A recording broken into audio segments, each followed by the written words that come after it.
lebih mengasihi Tuhan, lebih mempersembahkan masa depan kami ke dalam tangan, karena kami tahu Tuhan bahwa Tuhan yang membentuk setiap orang yang percaya kepadamu dari berbagai cara pun Tuhan menolong, Tuhan membela, dan Tuhan membaharui kami. Firman-Mu berbicara atas kami, biarlah berkait kami bimbingnya dapat mengakui dalam segala perkara. Berkati dan urapi hamba-Mu menjadi saluran berkat. Dalam nama Tuhan Yesus kami berdoa dan kami sambut kebenaran firman Tuhan yang diberkati Tuhan sama-sama berkata amin. Amin. Silakan dulu Bapak Ibu Saudara.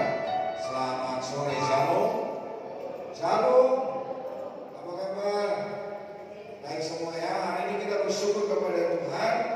Hari ini kita akan berbicara tentang mewaspadai keserakahan.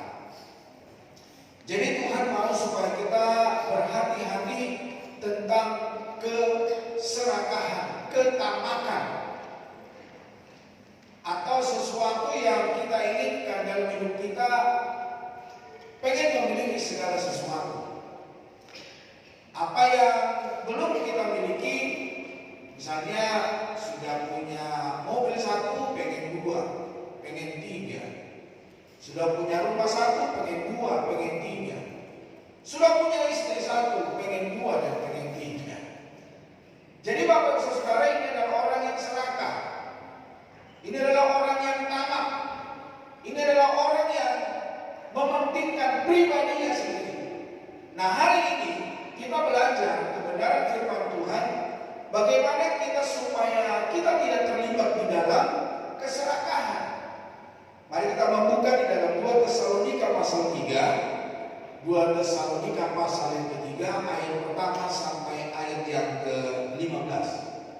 2 Tesalonika pasal yang ketiga, ayat pertama sampai ayat yang ke-15. Kita baca secara bersama dalam firman Tuhan. Kalau sudah ketemu katakan amin.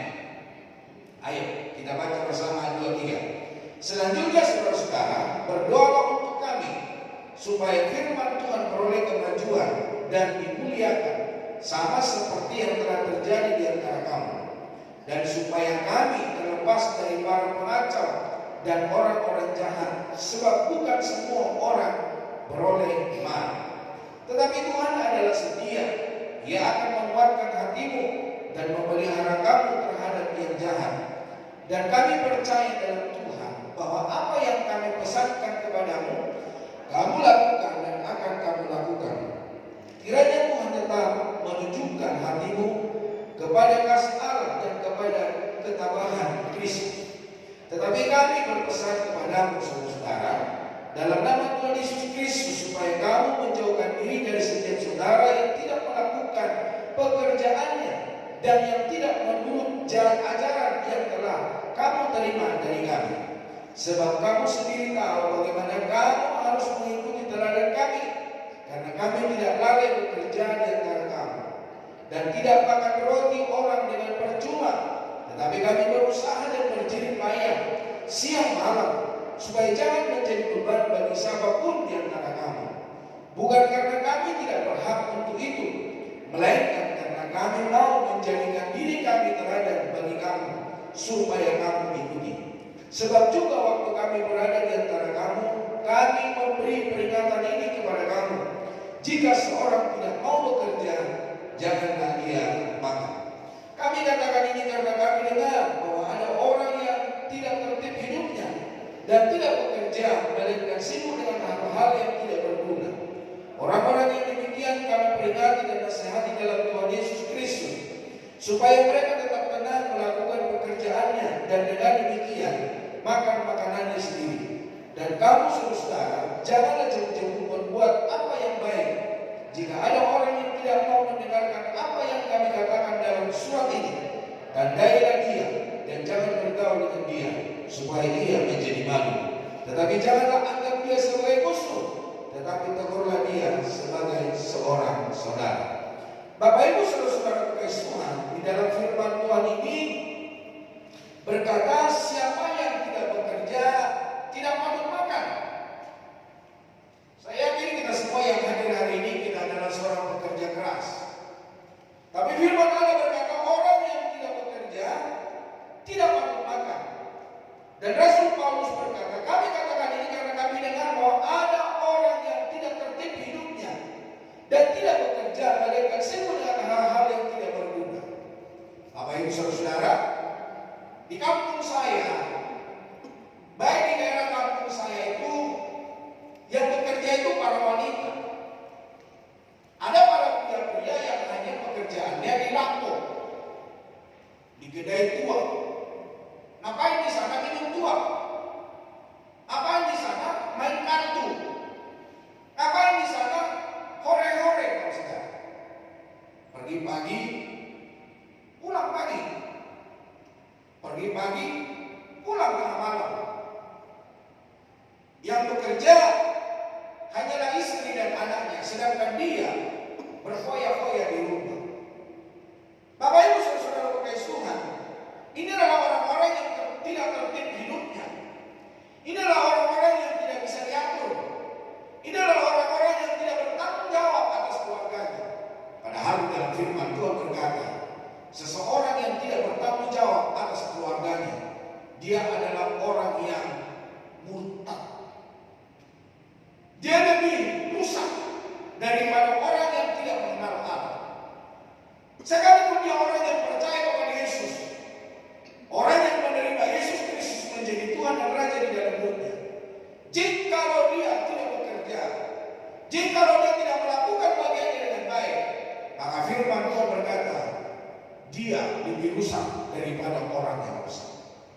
Nah, mewaspadai keserakahan, sebab hidup tak bergantung kepada kekayaan. Bapak Ibu Saudara, ada banyak orang berhasil, ada banyak orang kaya di dalam hidupnya. Tetapi kekayaan yang dimiliki itu tidak bisa diharapkan di dalam hidupnya. Karena apa saudara? Dia kaya tetapi banyak penyakit. Dia kaya tetapi dia tidak bisa menikmatinya. Pengkhotbah berkata, lebih berbahagia orang yang bisa menikmati apa yang dia kerjakan setiap hari. Nanti Bapak Ibu bisa melihat di dalam pengkhotbah. Tetapi ada orang-orang yang tidak bisa menikmati. Dia bekerja keras, dia menghasilkan banyak, tapi tidak bisa menikmati hasil hidupnya. Kalau hari ini kita hidup dengan sederhana, penghasilan kita sederhana, kita bisa nikmati, kita bisa bangun keluarga kita. Itu adalah sebuah kebahagiaan. Dalam kehidupan seringkali kita tergoda untuk mengejar lebih banyak harta, kekuasaan, atau ketenaran. Bagaimana supaya saya berhasil? Bagaimana supaya saya mendapatkan bagian-bagian yang belum saya dapatkan? Firman Tuhan berkata, untuk apa seseorang memiliki dunia dan segala isinya, tapi dia kehilangan kehidupan? Tidak ada gunanya kita menguasai dunia ini dan segala isinya, tetapi hidup kita di hadapan Tuhan tidak berkenan. Tuhan Yesus mengingatkan agar kita berhati-hati dan waspada terhadap segala ketamakan, karena hidup kita tidak tergantung pada kekayaan, meskipun berlimpah. Ada banyak orang-orang kaya, tetapi bukan dia menikmati, pembantu yang menikmati, supir yang menikmati. Sedangkan dia, saudara, keluar masuk rumah sakit. Jadi Bapak Saudara, kekayaan itu tidak bisa kita harapkan di dalam hidup kita. Tetapi dengan kita hidup serta tercukupi, kita bisa melakukan bagian kita.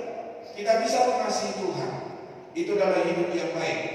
Keserakahan adalah penyakit rohani yang berbahaya yang dapat merusak integritas dan mendatangkan malapetaka bagi setiap orang yang tidak waspada tentang keserakahan. Nah, hari ini kita akan belajar kebenaran firman Tuhan. Apa bahaya keserakahan? Yang pertama, kalau kita serakah, maka akan merusak hubungan kita. Akan merusak hubungan, bisa hubungan suami istri, bisa orang tua dengan anak, anak dengan orang tua, bisa dengan sesama, bisa dengan teman kerja, bisa dengan orang-orang di sekitar kita. Akan merusak hubungan kita dengan orang-orang tersebut.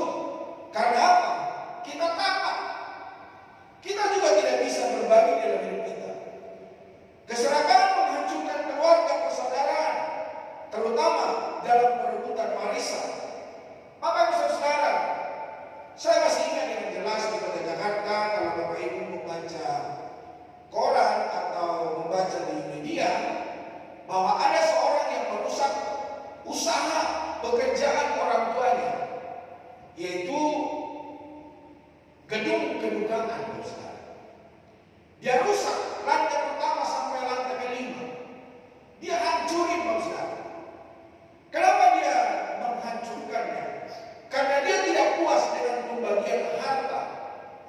diberikan oleh orang tuanya.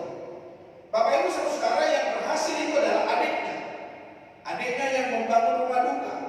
Adiknya membuka cabang-cabang di berbagai tempat di kota Jakarta. Dan saya termasuk gereja kami termasuk yang menikmati rumah duka itu, saudara. Namun Bapak Ibu saudara, oleh karena kesalahan kakaknya, dia tidak terima adiknya berhasil. Dia tidak terima adiknya mendapatkan segala apa yang diinginkan.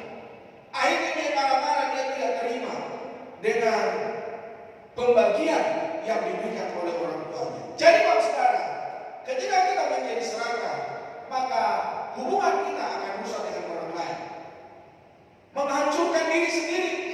Ketika seseorang tamak, ketika seseorang serakah, saudara, maka dirinya akan rusak. Mengapa dibilang dirinya akan rusak? Seperti anak terhilang. Di dalam firman Tuhan berkata, dia mengejar warisannya, dia mengejar apa yang menjadi miliknya. Karena dia berkata kepada orang tuanya supaya dia membagi rumah, dia membagi harta benda. Maka orang tuanya melepaskan anaknya ini. Tapi apa yang terjadi, saudara, kita tahu bahwa anak ini menghabiskan hartanya di perantauan. Bahkan sampai-sampai ketika datang paceklik, ketika ada kelaparan, saudara, dikatakan dalam firman Tuhan, dia sampai melamar menjadi pegawai penjaga babi. Dan penjaga babi juga tidak menyerahkan, tidak mengizinkan dia untuk makan ampas babi. Karena apa, saudara? Dia digaji untuk menjaga, dia digaji untuk memberikan makan, bukan ikut makan makanannya babi. Begitu pahitnya, begitu getirnya hidup seseorang yang menjadi tamak. Itulah sebabnya Bapak Ibu saudara, perlu kita berhati-hati dalam kehidupan. Apalagi yang terjadi ketika kita menjadi tamak, memicu kejahatan. Sifat serakah dapat memicu perbuatan buruk lainnya, seperti menipu, mencuri, bahkan korupsi, yang merugikan banyak orang, yang membuat orang bisa menangis, saudara. Bapak Ibu saudara, mungkin kita tahu ada banyak pekerjaan atau perusahaan di mana mereka menjadi perusahaan yang tamak,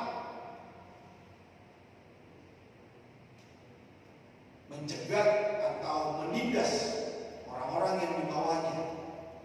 Kita mungkin tahu banyak di sosial media bagaimana para pekerja-pekerja dipekerjakan dengan tamak.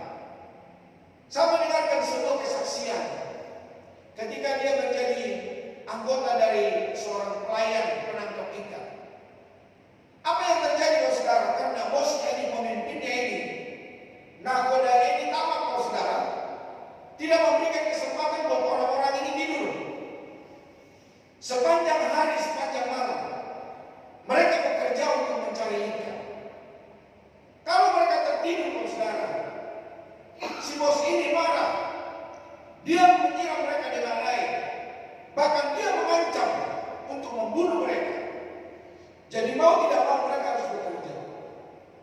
Suatu saat, saudara, ada seorang karyawan yang bekerja di kapal itu pengen makan ikan. Karena makanan mereka selama ini hanya nasi, saudara, dengan sayur seadanya, saudara. Tapi tidak pernah makan ikan.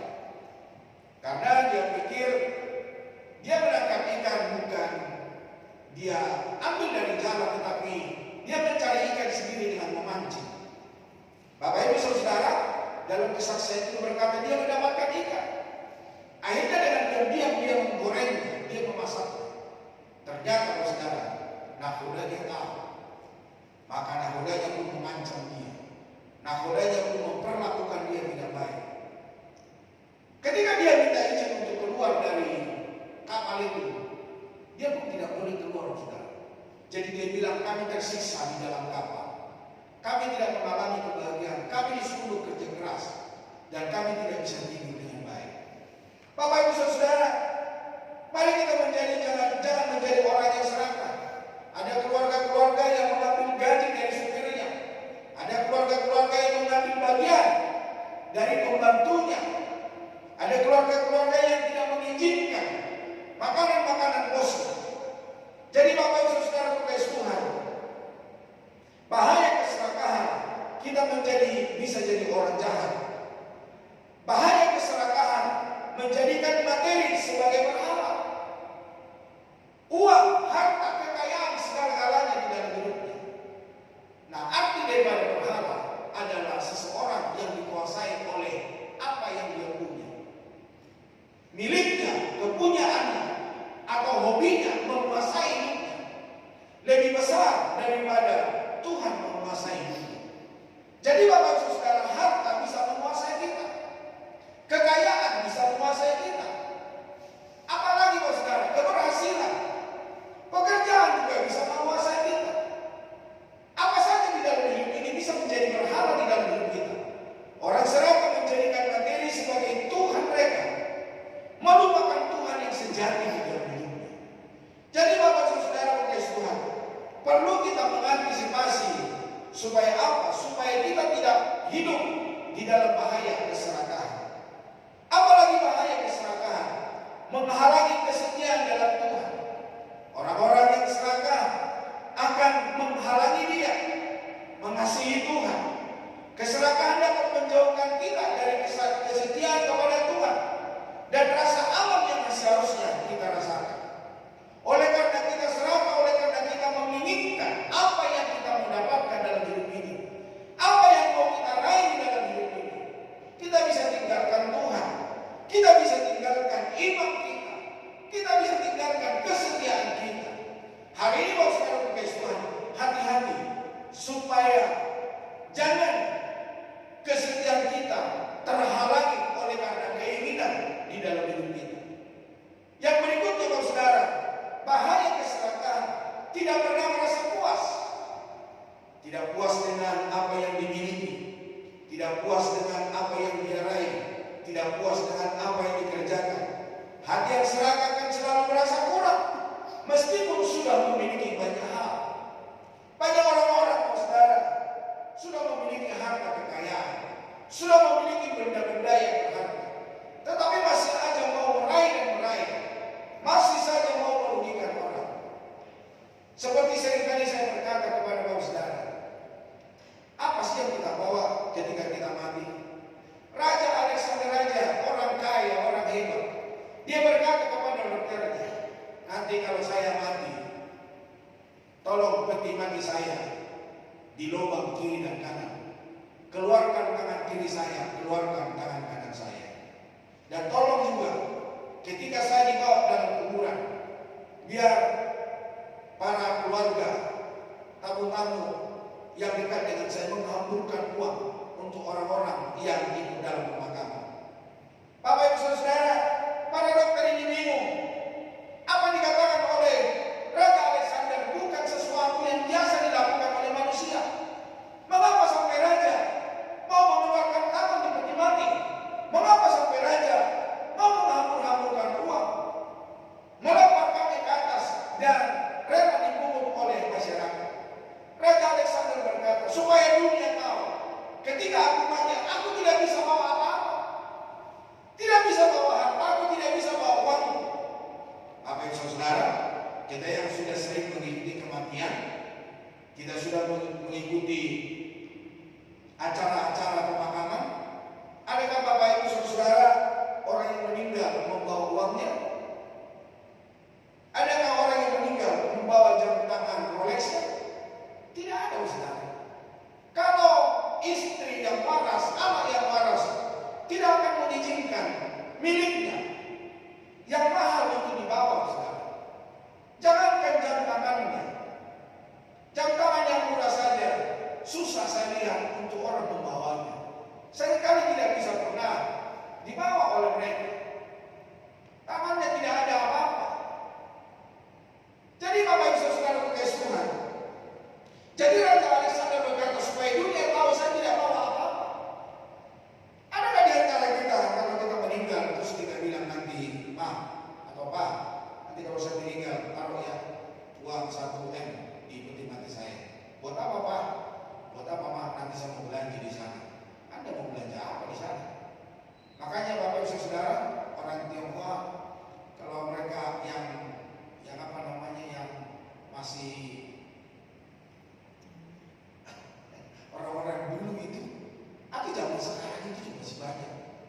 Bapak Ibu datang ke tempat orang meninggal, orang jempol sekarang, mereka akan kirim uang sampai miliaran rupiah. Tapi bukan uang benaran, uang uangan. Mereka juga bawa emas tampakan berkilo-kilogram, tapi bukan emas benaran, cuma dari kertas seperti emas. Mereka juga dikirimkan mobil-mobilan, bukan mobil dari baja, bukan mobil dari aluminium, tapi mobil dari kertas. Saya bilang begini, kenapa harus mobil dari kertas? Nanti mobilnya akan mogok. Kenapa? Di sana nggak ada pom bensin. Ya ketika Anda mau mengirim mobil, Anda juga harus mengirim pom bensin.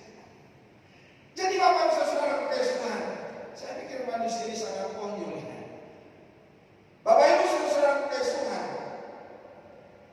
tak pernah merasa puas ketika dia tidak bisa memiliki apa yang diinginkan di dalam dunia. Maka orang-orang hidup memberikan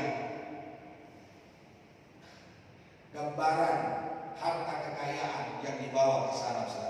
Tapi ada orang-orang sebagian yang saya lihat di sosial media, ada seorang yang meninggal, maka di kuburannya itu dibawa dandang. Kalau dandang, belakangnya dibawa, saudara. Sepeda motornya dibawa. Hidup-hidup dikubur. Jadi motornya itu dengan tidak dirubah dikubur. Tapi ada juga yang saya lihat, ketika motornya dibawa, saudara, dibakar dulu. Jadi Bapak Saudara kekasih Tuhan, manusia itu karena serakah apapun dilakukan supaya keinginannya bisa terpenuhi. Nah, contoh dalam kisah nyata yaitu Raja Ahab di dalam Alkitab. Meskipun memiliki kekuasaan dan kekayaan, Raja Ahab tetap serakah. Dia mengingini kebun anggur Nabot dan berusaha merampasnya, menunjukkan ketidakpuasan dan ambisi yang melampaui batas. Ada banyak orang serakah di dalam hidup ini, mengambil apa yang tidak miliknya, mengambil apa yang tidak punya dia. Nah, seperti orang kaya yang bodoh. Dalam perumpamaan, orang kaya yang tanahnya berlimpah hanya berpikir untuk dirinya sendiri dan membangun lumbung lebih besar. Tetapi dia tidak lupa bahwa hidupnya tidak bergantung pada hartanya. Seperti yang saya katakan tadi, Raja Alexander, ketika dia meninggal, hamburkan uang saya, supaya dia tahu saya tidak bisa bawa apa-apa. Bapak Ibu Saudara, uang juga tidak bisa kita bawa kepada kematian. Uang hanya bisa kita pakai ketika kita belum masuk ke liang lahat. Memberikan orang makan, membayar menggali lubang, membayar orang yang memberi peti mati kita, membayar kendaraan yang kita sewa untuk kita diantar kepada pemakaman. Nah, pencegahan dan pengobatan keserakahan. Bagaimana kita mencegah? Bagaimana kita mengobati keserakahan? Mari hari ini kita bersyukur kepada Tuhan. Belajarlah untuk menerima dan bersyukur atas apa yang sudah Tuhan berikan. Bahkan sekecil apapun, mari kita bersyukur kepada Tuhan. Ketika Tuhan percayakan, semakin bertambah hartanya, semakin kita bersyukur kepada Tuhan. Dan saya berterima kasih kepada Bapak dan Saudara yang Bapak Ibu bersyukur lewat mendukung pekerjaan Tuhan, mendukung pengembalaan di gereja ini, mendukung segala aktivitas. Kiranya Tuhan yang menolong dan Tuhan memberkati saudara. Biarlah hari ini kita menjadi orang percaya, bukan menjadi orang percaya serakah, tetapi kita tahu bersyukur, kita tahu memberi, kita tahu mempersembahkan apa yang Tuhan percayakan dalam hidup kita. Yang berikutnya, pencegahan dan pengobatan keserakahan, yaitu murah hati, gampang memberi, gampang berbagi, berlatih memberi, berlatih menabur, dan berbagi harta akan menjauhkan hati dari racun cinta uang. Pada hari ini saudara, supaya kita bermurah hati, supaya tidak ada hambatan-hambatan untuk kita berbagi saudara. Karena apa yang kita punya, apa yang kita miliki adalah kepercayaan daripada Tuhan bagi kita. Semua orang akan mempertanggungjawabkan bagian yang Tuhan percayakan di dalam hidupnya. Yang berikutnya saudara, turunkan ekspektasi Anda. Jadi Bapak Ibu Saudara berkasih Tuhan, kenapa orang menjadi serakah? Karena dia pengen dibilang, wow, keren,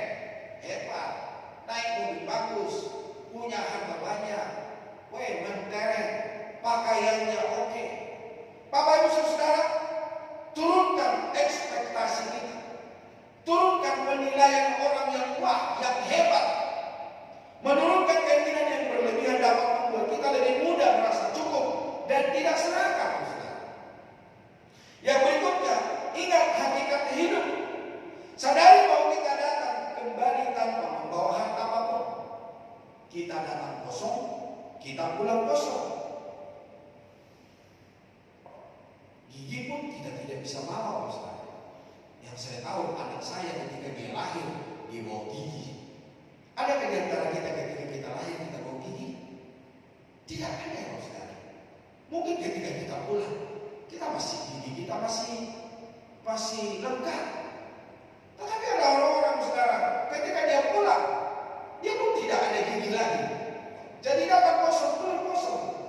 Ayub berkata ketika dia datang dengan telanjang dia pun pulang dengan telanjang.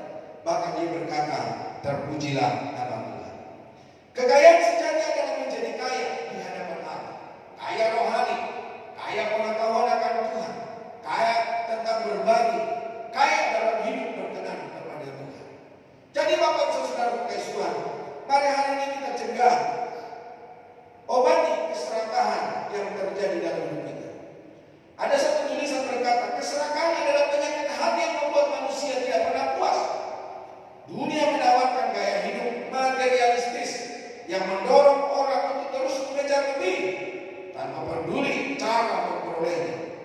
Firman Tuhan mengingatkan agar kita tidak hidup dalam keserakahan, melainkan puas dengan pemeliharaan Tuhan. Nah, agar tidak menjadi orang serakah, maka kita perlu yang pertama saudara percaya pemeliharaan Tuhan. Jadi kalau hari ini Tuhan pelihara kita, percaya besok pun Tuhan pelihara kita. Minggu depan Tuhan pelihara kita. Ya, tapi tidak semulus dengan apa yang saya katakan. Ada gelombang-gelombang, ada kerikil-kerikil yang kita hadapi. Tapi itu merupakan sebuah ujian untuk mendewasakan kita, untuk kita mengenal siapa Tuhan kita. Bukankah seringkali saya berkata, bagaimana aku berkata Tuhan itu adalah penyembuhku kalau aku tidak pernah sakit? Jadi supaya saya tahu Allah itu penyembuhku, aku harus pernah sakit. Bagaimana aku berkata Tuhan itu adalah Allah yang mencukupi kalau aku tidak pernah berkekurangan? Aku pun pernah berkekurangan, tapi Tuhan mencukupi.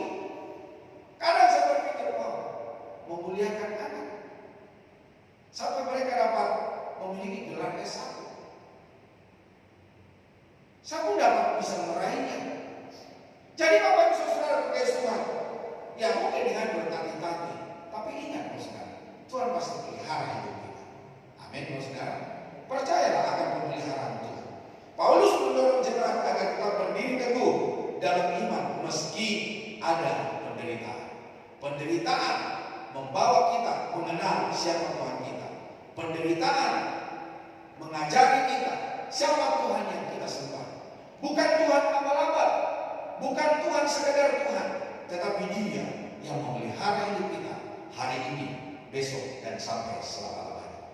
Keyakinan bahwa Tuhan memelihara membebaskan kita dari sikap tamak. Hal ini menuntun kita kepada sikap berserah.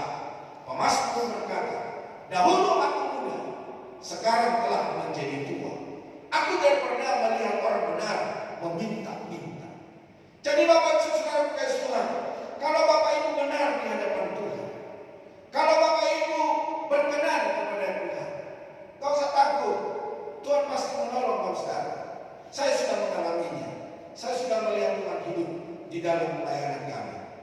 Percaya pemeliharaan Tuhan, menekankan pentingnya mengandalkan Tuhan dalam segala situasi tanpa rasa khawatir.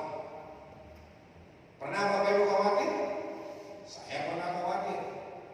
Saya juga memiliki kekhawatiran. Tapi ingat Bapak Saudara, kekhawatiran jangan menguasai hidup.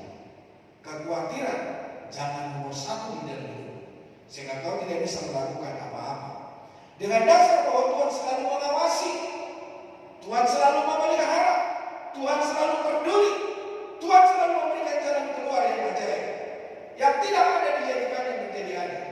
Di dalam firman Tuhan berkata, apa yang tidak pernah dilihat oleh mata, apa yang tidak pernah didengar oleh telinga, itu Tuhan berikan kepada orang yang mengasihi Dia. Untuk hidup dalam pemeliharaannya kita perlu bersyukur, kita perlu taat, hidup dalam firman dan berdoa, karena Tuhan memenuhi semua kebutuhan kita. Seringkali dengan cara yang melebihi imajinasi kita. Jadi seringkali kita berpikir, wah nanti begini, begitu, begini, begitu. Tapi Bapak Saudara, seringkali tidak sesuai dengan apa yang kita pikirkan. Jalan Tuhan itu tidak ada seorang pun yang tahu. Pemeliharaan Tuhan itu, campur tangan Tuhan itu, jawaban Tuhan itu selalu berbeda, yang menolong dan membela kita. Nah, pokok-pokok renungan kita pada saat hari ini, Bapak Ibu Saudara kasih Tuhan, serahkan kekhawatiranmu kepada Tuhan. Percaya sepenuhnya pada pemeliharaan Tuhan. Berarti tidak perlu cemas tentang masa depan atau kesulitan yang dihadapi, karena mata Tuhan selalu mengawasi kehidupan kita. Firman Allah berkata, ada sepasang mata yang memperhatikan kita, ada sepasang mata yang melihat kita, ada sepasang mata yang tahu apa yang kita kerjakan, ada hati yang tulus melihat apa yang kita kerjakan. Jadi Bapak Ibu Saudara terkasih Tuhan, Tuhan tidak membiarkan kita bekerja sendiri. Tuhan tidak membiarkan kita meraih segala apa yang kita mau raih dengan sendiri, tapi ada Tuhan yang bersama-sama dengan kita. Kekhawatiran tidak mengubah apapun. Jadi lebih baik menyerahkan semuanya kepada-Nya. Adakah kita karena khawatir bertambah usia kita? Adakah kita karena khawatir persoalan kita selesai? Kadang-kadang saudara, ketika kita punya masalah, kita pikir.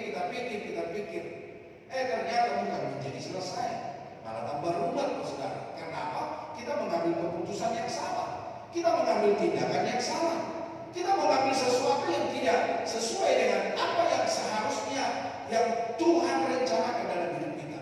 Yang akhirnya kita gagal dalam perjalanan, kita gagal mendapatkan apa yang kita mau raih dalam hidup kita. Jadi Bapak Saudara kasih Tuhan, serahkan kekhawatiranmu kepada Tuhan. Jangan menguasai hidup. Kepercayaan dalam ketaatan. Jadi ketika kita percaya kepada Tuhan, ingat, kita pun perlu taat. Ada banyak orang percaya tapi tidak taat. Ada banyak orang ke gereja tapi tidak taat. Tapi biarlah hari ini kita saudara, sebagai orang percaya, kita pun adalah orang yang taat. Amin, saudara. Jadi saudara, ketika kita hidup dalam ketaatan dan penurutan terhadap kehendak Tuhan, berkatnya menjadi lebih lengkap. Ketaatan bahkan dalam situasi yang paling sulit seperti janda di Sarfat yang hanya memiliki sedikit persediaan dapat menghasilkan keajaiban. Kita tahu janda di Sarfat punya minyak seberapa banyak? 1 kilo? Nggak ada, saudara. Punya gandum 5 kilo? Nggak ada.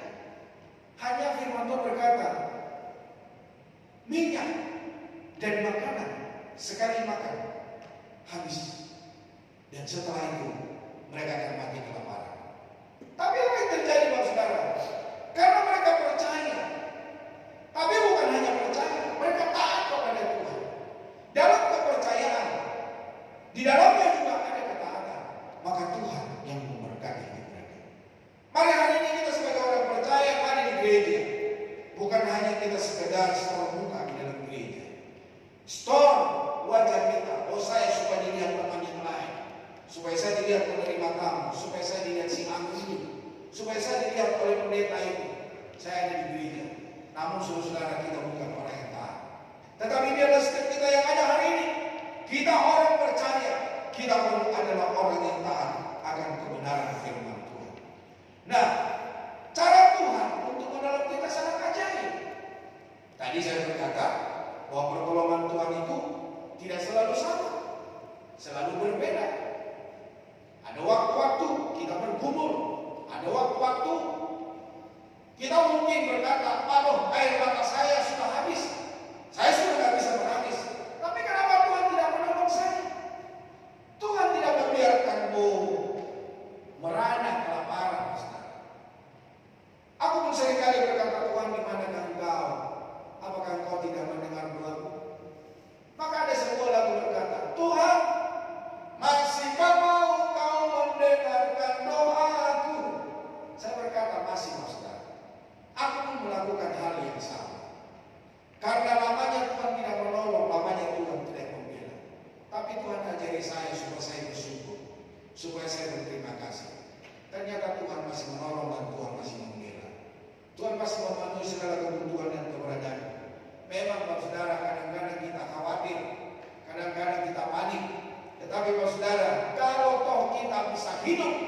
Kalau kita toh bisa berbagi kepada orang lain, itu semua oleh karena anugerah Tuhan.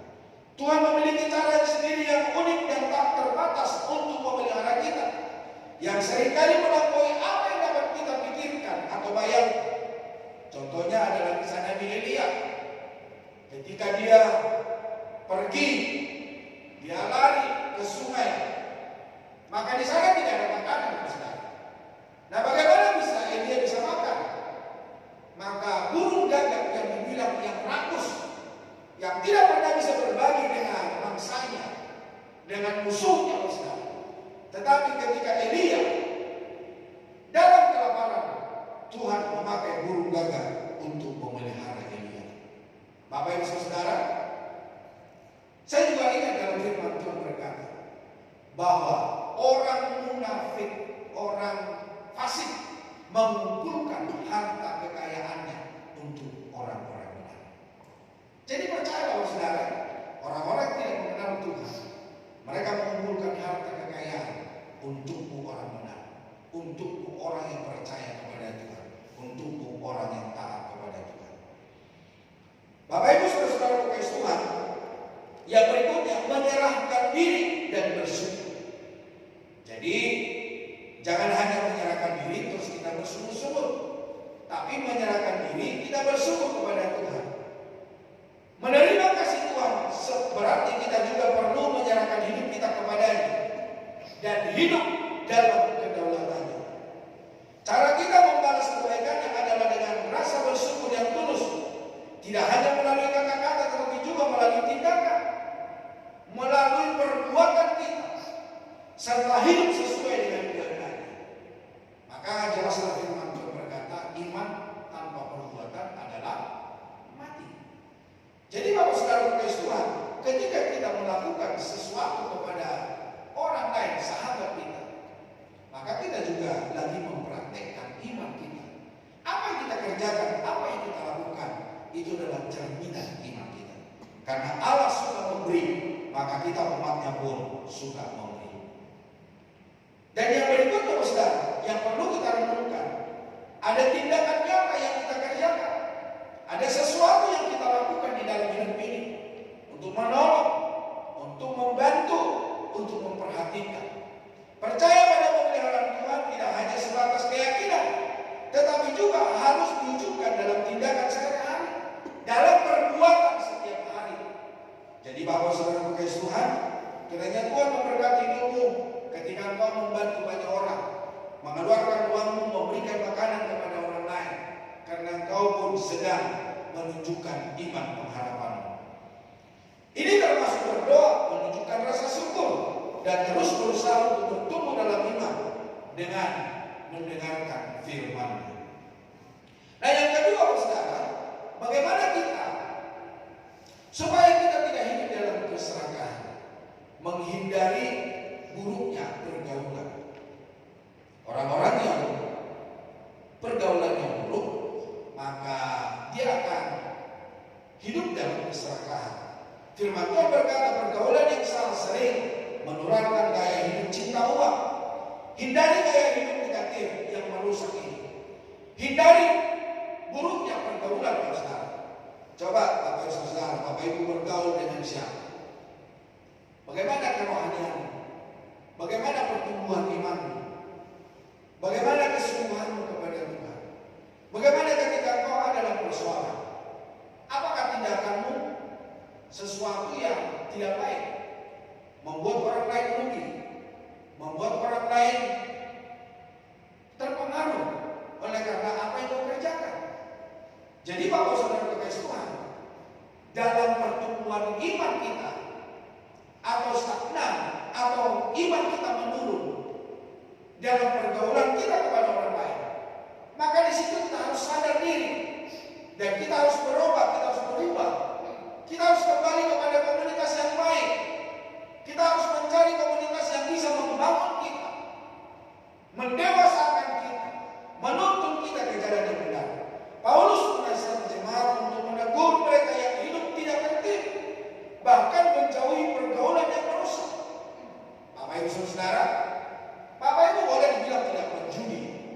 Tapi kalau Bapak Ibu bergaul dengan penjudi, maka orang pun akan berkata, itu seorang penjudi.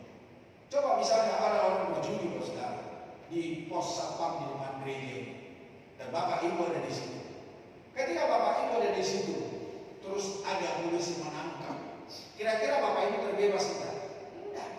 Bapak Ibu pun ikut ditangkap.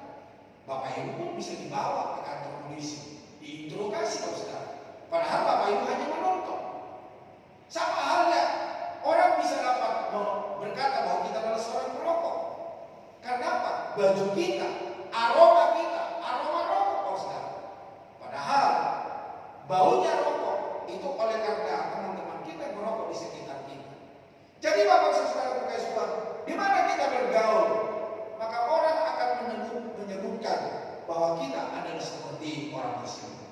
Itulah sebabnya di dalam 1 Korintus 19 ayat 33 dikatakan apa? Janganlah kamu sesat, pergaulan yang buruk akan merusakkan kebiasaan yang baik. Sesuatu yang baik yang Anda lakukan, itu bisa orang berkata bahwa Anda tidak melakukan itu karena pergaulanmu buruk, pergaulanmu dengan orang-orang yang tidak mengenal akan Tuhan. Menghindari buruknya pergaulan dari cerminan diri. Siapa teman yang kita pilih akan menentukan siapa kita dan kemana arah hidup kita. Terkadang kita merasa cukup kuat untuk tidak terpengaruh oleh lingkungan, tetapi realitanya pergaulan yang buruk merusakkan kebiasaan yang baik. Renungan ini mengajak kita merenung mengapa penting untuk memilih teman dengan bijak dan bagaimana menjaga diri dari pergaulan negatif. Nah, menghindari pergaulan yang negatif, sadari pengaruh pergaulan. Jadi, ketika kita bergaul dengan orang yang tidak baik, kita akan terpengaruh hal-hal yang buruk dari orang lain, perilaku orang lain, tindakan orang lain, sifat orang lain, nilai-nilai orang lain. Itu akan tertancap dalam kehidupan kita. Kita bisa berubah, saudara. Kita bisa melakukan hal yang salah, atau kita bisa kembali ke kehidupan yang lama. Timbul rasa pengen, timbul rasa ingin, yang akhirnya terlaksana dalam hidup kita. Yang akhirnya kita menjadi batu sandungan. Padahal kita sudah menerima nilai-nilai kebenaran firman Tuhan. Nah, sifat, nilai dan kebiasaan yang kita miliki bisa berubah secara perlahan tanpa kita sadari. Ketika kita bergaul dengan orang-orang yang tidak bisa kita tolak dalam hidup kita, hanya karena pengaruh teman, lingkungan yang negatif akan membuat kebiasaan buruk terasa normal, bahkan menjadi bagian dari diri kita. Mungkin juga kita bisa membela teman kita yang buruk. Kita berkata, oh, orang itu baik. Padahal baik menurut pemikiran kita, bukan menurut apa yang Tuhan mau. Sebaliknya, bergaul dengan orang yang bijak dan berakhlak baik akan mendorong kita menjadi pribadi yang lebih baik. Ketika hidupmu sudah mulai baik, saudara, jangan berpengaruh dengan orang-orang yang tidak seiman, orang-orang yang tidak mengerti kebenaran firman Tuhan. Sekali lagi, mungkin mereka ke gereja, tapi mereka bukan orang yang taat. Mungkin mereka bisa berkata melayani, tapi banyak orang yang melayani tidak taat. Tapi bergaullah dengan orang-orang yang taat, orang-orang yang setia, orang-orang yang mengasihi Tuhan. Itu akan membawamu kepada pertumbuhan dan kepada pengenalan akan Tuhan. Menghindari buruknya pergaulan. Yang kedua, ketahui dampak buruk pergaulan. Dampak buruk dari pergaulan membawa kita pada bagian masalah, baik secara moral maupun spiritual. Moral kita akan bisa berbeda. Kalau tadinya kita penurut, kita bisa jadi pembangkang. Kalau kita tadinya bisa bekerja dengan baik, kita bisa menjadi pembangkang. Kita bisa meniru dan kita berkata orang itu baik. Nah, contoh-contoh kenakalan remaja seperti penyalahgunaan narkoba, minum keras. Tadi atau kemarin ya, saya lihat di sosial media anak-anak SMP yang sudah hamil di luar nikah. Ada banyak di sosial media yang bebas melakukan apa yang mereka lakukan.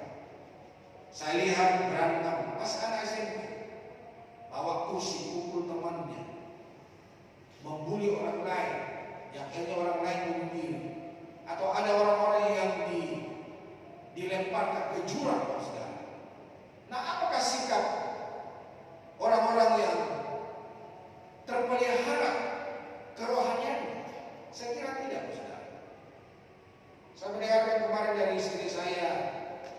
ketika ada orang yang membunuh dirinya sendiri, dia melompat dari gedung tinggi. Dan istri saya bilang, ada orang-orang Kristen di dalamnya.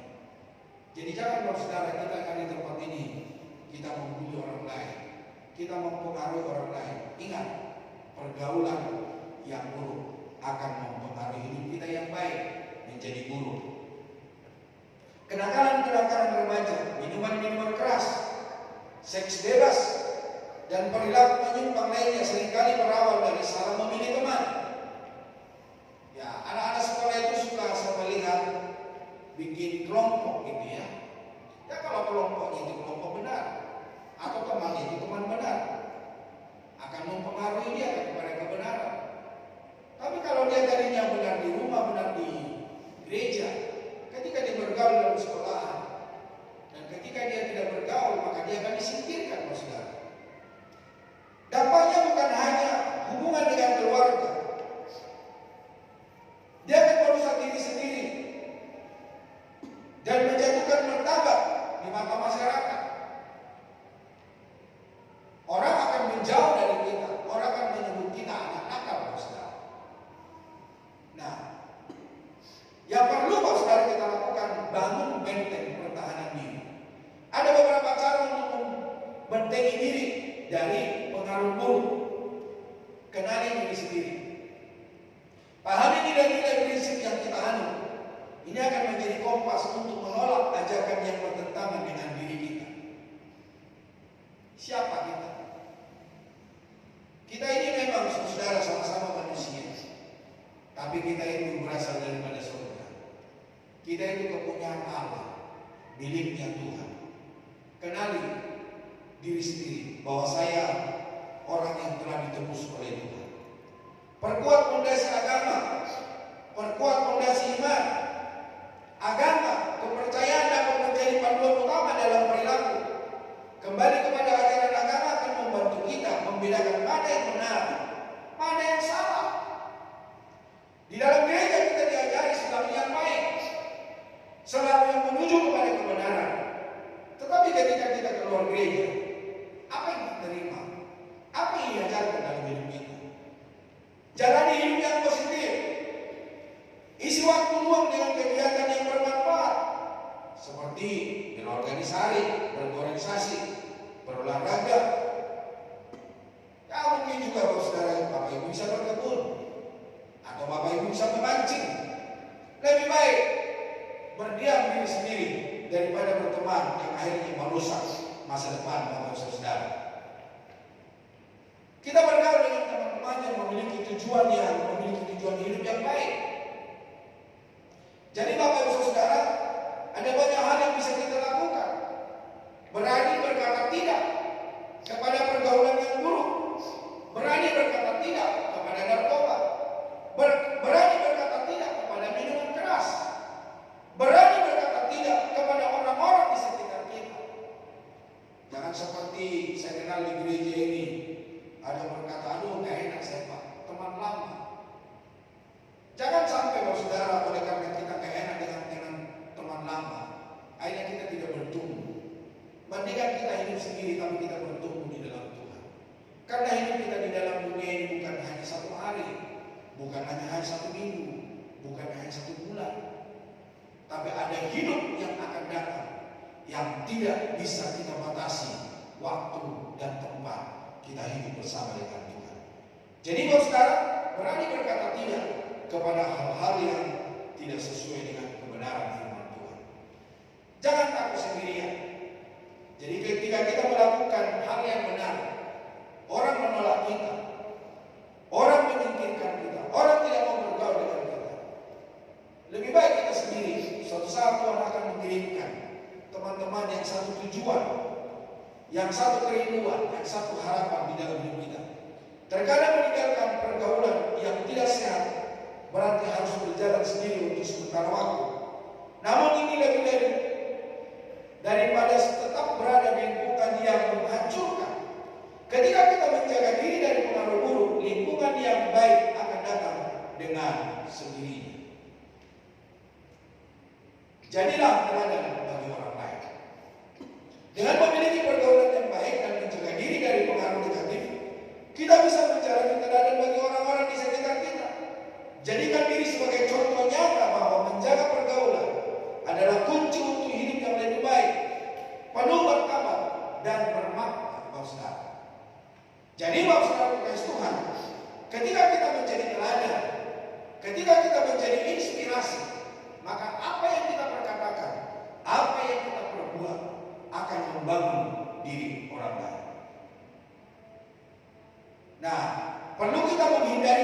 pergaulan. Mari kita merenung, periksa kembali lingkaran pergaulan kita. Apakah mereka membangun kita atau malah menghancurkan kita? Pilihan ada di tangan kita, dan pilihan itu akan menentukan masa depan kita. Yang terakhir, para pemusik boleh maju ke depan. Tekun berbuat kebaikan. Mari Bapak Saudara kekasih Tuhan, mari kita selalu melakukan kebaikan dalam hidup kita. Apa saja kebaikan? Ya, seperti yang banyak Bapak Ibu Saudara lakukan. Memberikan orang makan, menolong orang lain. Firman Tuhan berkata, ketika kita menolong orang lain, berbagi kepada orang lain, dengan tidak kita sadari, Ibrani berkata, kita telah menjamu Tuhan. Memang secara fisik, saudara, kita kenal orang itu. Tetapi firman Tuhan berkata, dengan kita tidak sadar diri, kita lagi menjamu malaikat Tuhan. Lawan dari keserakahan adalah kemurahan hati. Agar tidak terjebak dalam keserakahan, kita perlu melatih diri menjadi pribadi yang generous. Apa itu generous? Dermawan. Apa itu dermawan? Suka berbagi, suka menolong orang lain, suka memberikan apa yang dia punya, waktu, tenaga, pikiran, kepintaran, apa saja yang dia punya, dia bisa berbagi kepada orang lain. Paulus mengingatkan agar jangan jemu-jemu berbuat baik, terus melakukan kebaikan apapun hasilnya. Dengan berbagi kita menyimpan harta di surga, bukan di bumi, di mana nyengat dan karat dapat merusakkannya. Di dalam Injil Matius 6 ayat 19 sampai 20. Ketika kita berbagi kepada orang-orang di sekitar kita, maka kita lagi mengumpulkan harta dalam kerajaan surga. Dan berbahagialah Bapak Ibu Saudara yang telah berbagi dalam hidup Bapak Saudara, karena engkau telah mengumpulkan harta. Pernah saya bersaksi, saudara, ada seorang gembala sidang yang terhormat, memiliki fasilitas baik pribadi, baik gereja. Namun saudara kekasih Tuhan memberikan waktu bagi dia untuk meninggalkan segala harta kekayaannya. Tuhan ajak dia jalan-jalan ke surga. Namun yang membuat dia sedih, rumah yang dia punya hanyalah tiang panjang. Tidak ada atapnya, tidak ada dindingnya. Namun Bapak Ibu Saudara kekasih Tuhan, dia iri dengan seorang wanita yang tidak jadi siapa di gerejanya. Rumahnya mentereng, rumahnya berkilau-kilauan. Oh, sudah ada atapnya, sudah ada dindingnya, sudah ada lantainya, mentereng sekali. Akhirnya pendeta ini berkata, Tuhan, kenapa rumah dia lebih bagus dari rumah saya? Kenapa dia lebih berhasil daripada saya? Bukankah saya gembala sidang yang diberkati oleh Tuhan? Tetapi di mana? Ketika saya dalam kerajaan surga, kenapa ibu ini lebih baik rumahnya daripada saya? Tuhan berkata begini, kamu bisa berhasil dalam dunia, itu adalah oleh karena doa ibu ini. Ibu ini berdoa setiap hari untukmu. Dia mengumpulkan hartanya dalam kerajaan surga. Dia berbagi dalam dunia. Dia tidak pernah jadi terima tamu. Dia tidak pernah jadi pelayan Tuhan. Dia tidak pernah terpandang di dalam gereja. Tetapi dia berbagi di dalam hidupnya. Dia mengumpulkan hartanya dalam kerajaan surga. Maka dia telah menyelesaikan rumahnya dengan baik. Sedangkan kamu, ketika di dalam dunia, tasmu dibawakan orang, kamu dihormati orang, kamu disanjung orang. Di bumi kamu telah menerima bagian, tapi dalam kerajaan surga kamu masih kurang bahan yang kamu kirim dari dunia. Jadi Bapak Ibu Saudara kekasih Tuhan, ketika kita berbuat baik kepada orang-orang yang ada di sekitar kita, pelayanan ke dalam gereja, maka kita lagi mengumpulkan harta kita, lagi membangun rumah kita di dalam kerajaan surga. Nah, Bapak Ibu Saudara kekasih Tuhan, itulah sebabnya jangan jemu-jemu berbuat baik. Terdapat satu waktu untuk menuai jika kita tidak lemah atau menyerah. Ini menekankan pentingnya konsistensi dalam kebaikan. Firman Tuhan berkata, kita menabur dengan air mata, kita akan pulang bersorak-sorai. Jadi Bapak Saudara kekasih Tuhan, di dalam Galatia pasal 6 berkata, jangan jemu-jemu berbuat baik. Manfaatkan setiap kesempatan.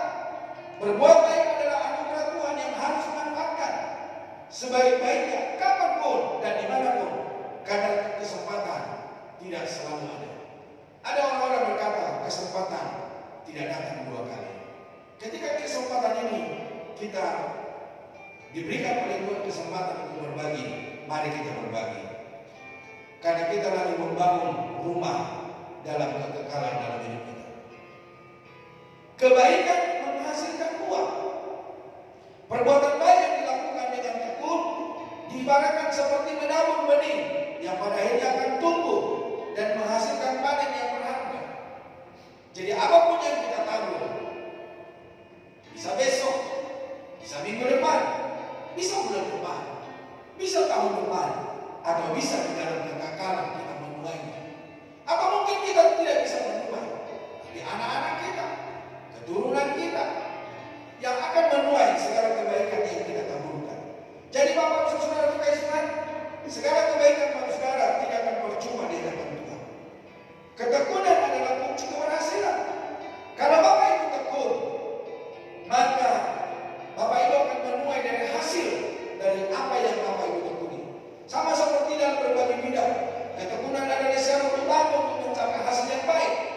Dalam hal ini, ketekunan berbuat baik akan membuahkan hasil pada waktu ini. Ya seperti yang saya katakan tadi, mungkin bukan hari ini, bukan besok, bukan minggu depan, tetapi ada saatnya yang Tuhan izinkan untuk kita dapat menuai. Kebaikan adalah wujud iman. Ketika kita melakukan kebaikan, maka kita menjadi cerminan dari apa yang kita percayai. Kita lagi melakukan kebenaran firman Tuhan.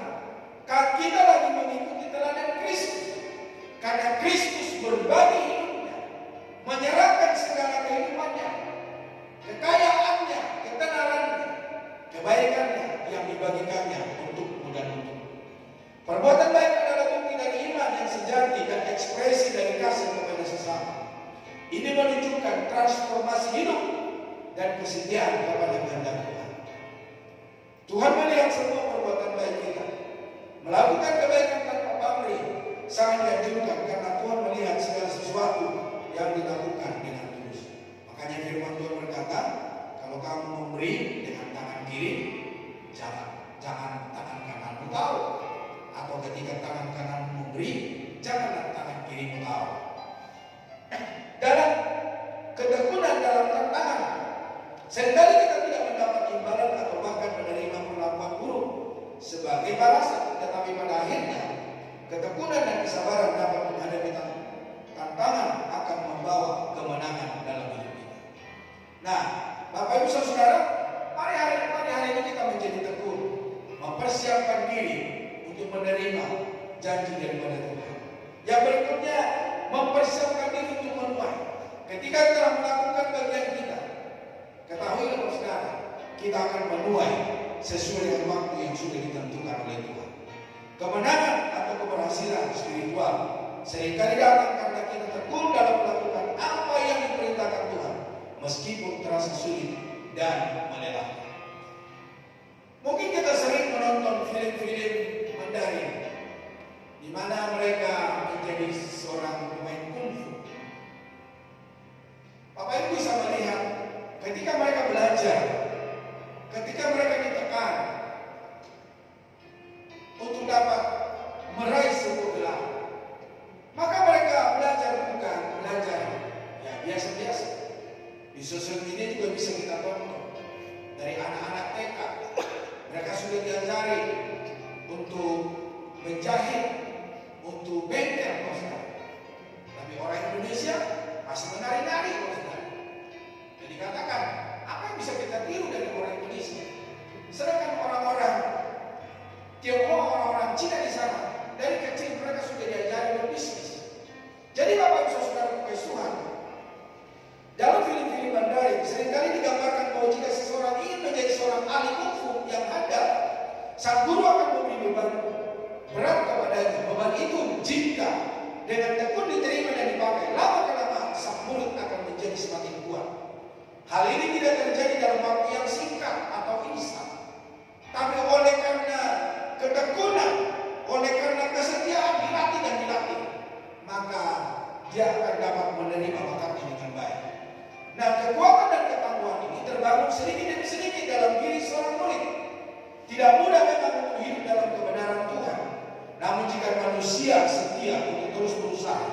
lama-kelamaan manusia akan semakin dikuatkan untuk semakin mengikuti kebenaran itu. Kiranya Tuhan menolong kita, kiranya Tuhan memberkati kita, kiranya Tuhan memberikan kekuatan kemampuan bagi kita untuk mengikuti tuntunan Tuhan, pelajaran daripada Tuhan, pembentukan Tuhan di dalam hidup kita, sehingga Bapak Saudara Kasih Tuhan, hidup kita hidup yang menyenangkan hati Tuhan, yang berkenan kepada Tuhan. Tuhan Yesus memberkati. Para pelayan perjamuan boleh maju ke depan dan kita sama-sama